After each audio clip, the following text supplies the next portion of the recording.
Y ante estos esfuerzos del gobierno sirio para recuperar la vida en el país, Moscú denuncia que Occidente no está colaborando en el proceso de reconstrucción, recordando que la coalición de Estados Unidos parece haber olvidado a los civiles, no solo en Siria, sino también en Irak. El ministro de Exteriores ruso destaca cierto respaldo a los terroristas del Frente al-Nusra desde Washington.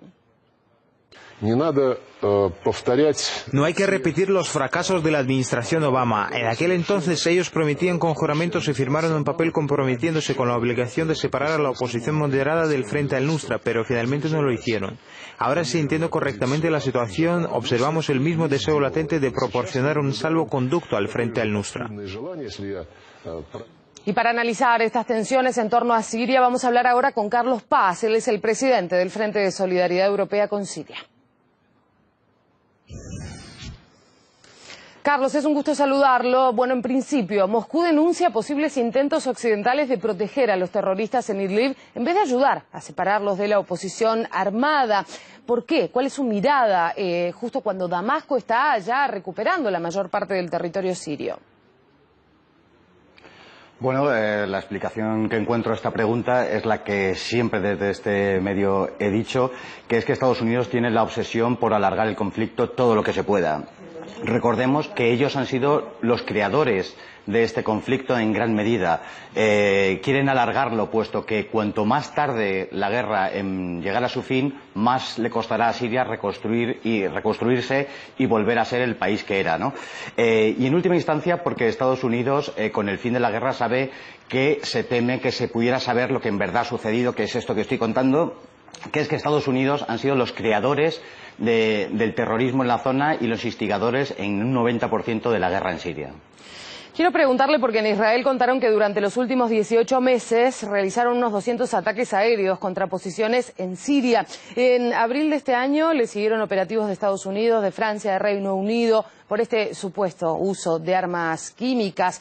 Rusia advierte, claro, las consecuencias graves en un caso de repetición de una escalada similar. ¿Dónde cree usted que va a frenar este conflicto en Idlib? ¿Hasta dónde piensan llegar?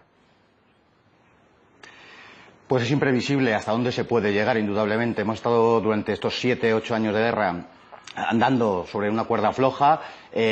Occidente, capitaneado más que por Estados Unidos, por Francia quizá, y ahora lo estamos viendo, amenazan con que Siria pudiera usar ese armamento químico que en ninguna ocasión ha usado, y es el señuelo para que Occidente pueda dar el paso, volver a bombardear e incluso llegar a una situación, como digo, impredecible y, por qué no, como se ha esbozado en algunas ocasiones, a una guerra abierta entre todos los actores de la zona, incluidos Estados Unidos y Rusia.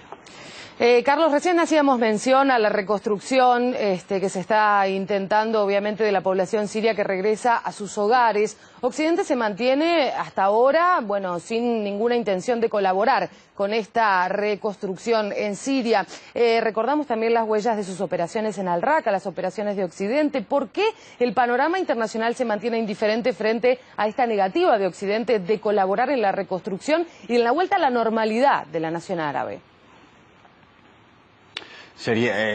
No ha dado ninguna importancia y no importa nada realmente la población civil, tanto de Siria como de Irak. Recordemos todo el pábulo que se dio a los refugiados, que no eran tales sino desplazados, como así son llamados en Oriente Próximo, y sería volverte a contestar lo mismo que en la primera pregunta, puesto que lo que le interesa a Occidente, a Estados Unidos, a Francia e Inglaterra es la destrucción de estas naciones soberanas, de estas naciones molestas, que no se adaptan a los parámetros de Occidente, y todo lo que pueda pasar a la población civil le es enteramente indiferente. Le agradezco mucho que haya sido tan generoso con su análisis, Carlos.